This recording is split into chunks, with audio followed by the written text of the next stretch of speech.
moving on, amid rising tensions between the US and China, a New York City Police Department officer has been charged with spying on Tibetan immigrants for China. Tibet-born but US naturalized Bema Daji Angwan is accused of reporting on the activities of US-based Chinese citizens in the New York region and locating potential intelligence sources and potential threats in the expat Tibetan community. Angwan, who worked for the police department's community affairs unit, was arrested on Monday. He has been held without bail at an initial court hearing, and if convicted, he might face a sentence of 55 years in prison. According to prosecutors, Angwan was working as a civil affairs specialist in the US Army Reserve. He has been accused of being in touch with two officials at the Chinese consulate in New York.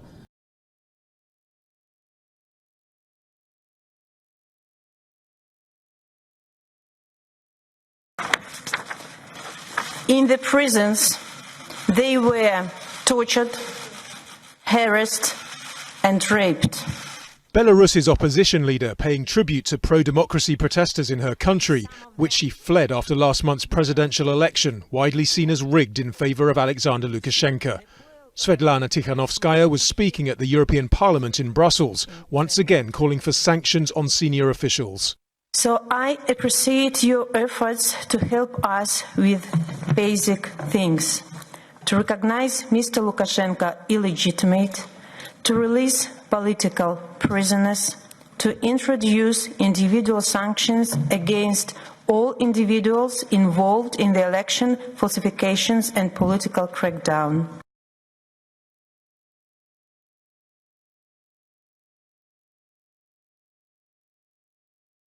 12 people dead in a crash involving a petrol tanker and a minibus taxi just outside Pietermaritzburg. This is what we know. Emergency officials are saying that a pregnant woman is among the deceased. An investigation is underway.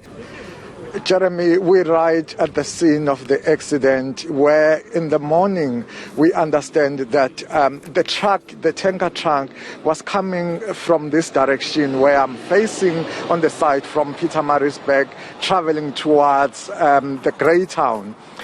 When it was here, there's a stop street here.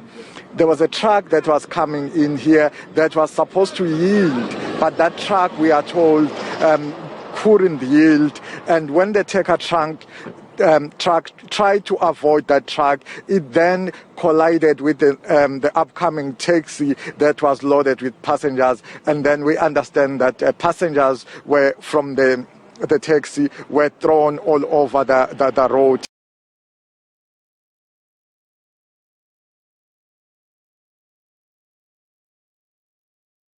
Tensions are rising in the Taiwan Strait. Taiwan has warned China that its armed forces have the right to self-defense and counterattack amid what it calls harassment and threats. China's People's Liberation Army aircraft have repeatedly crossed into Taiwan's air defense zone over the past week. And the military drills in the area have occurred as Beijing expressed anger at the visit of a senior US official to Taipei. Taiwan's defense ministry says it will focus on self-defense and will not provoke conflict, but has stressed Taiwan is not afraid of the enemy.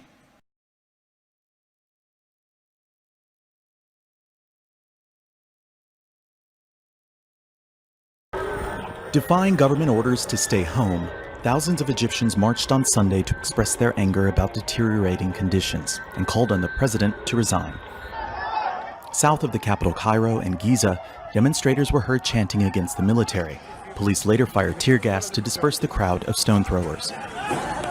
Security was...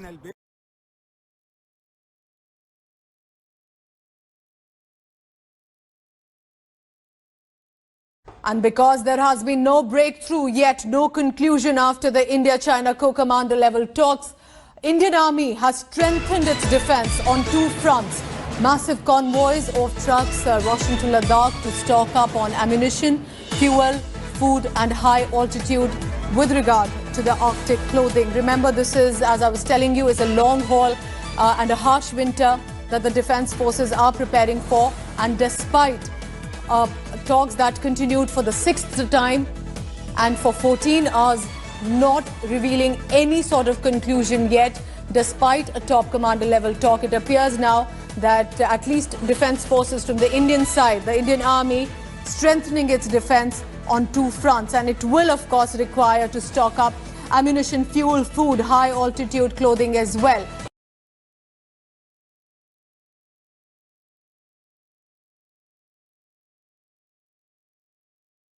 A video surfaces on social media.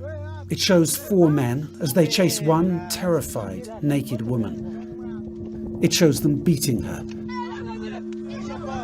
Then it shows them killing her with at least 36 gunshots.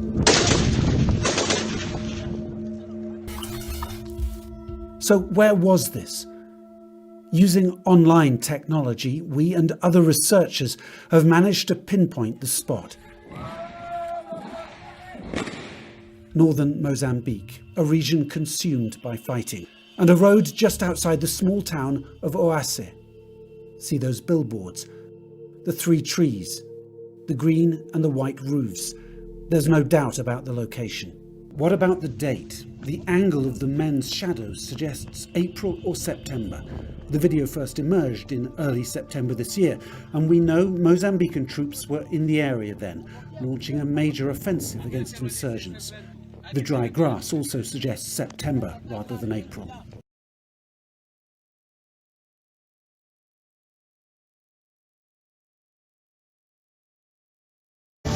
Well, Louisville now on edge with a courthouse and another federal building boarded up ahead of a grand jury decision on Breonna Taylor coming this week. At least 2 office buildings will be closed to the public as we wait to find out whether there will be charges against the officers involved in Taylor's shooting. Breonna Taylor, a black EMT worker, died in March when officers raided her apartment and fired several rounds. The department has fired one of the officers who shot Taylor. The other 2 men now on administrative leave as the investigation continues.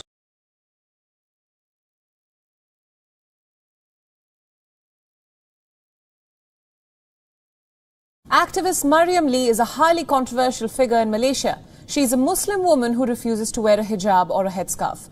She is very vocal about her decision to stop wearing the hijab and criticizes what she sees as institutional patriarchy in Islam. For the Muslim majority in Malaysia, wearing a headscarf is not mandatory.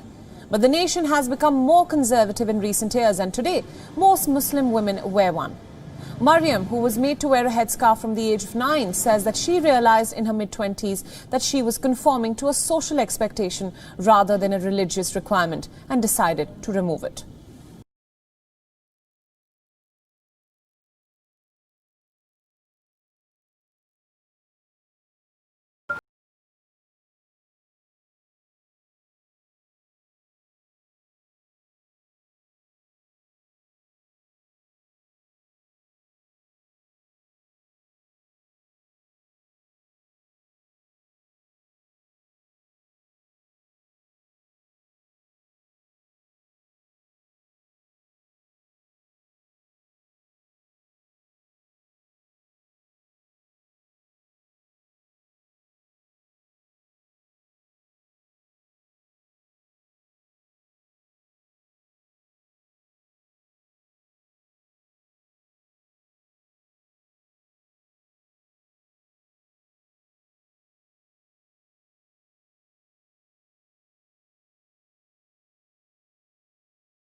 Berapa jumlah di setiap hari yang harus kami makamkan.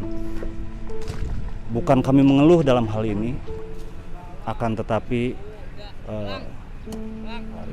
sangat disayangkan seandainya yang meninggal itu, sangat disayangkan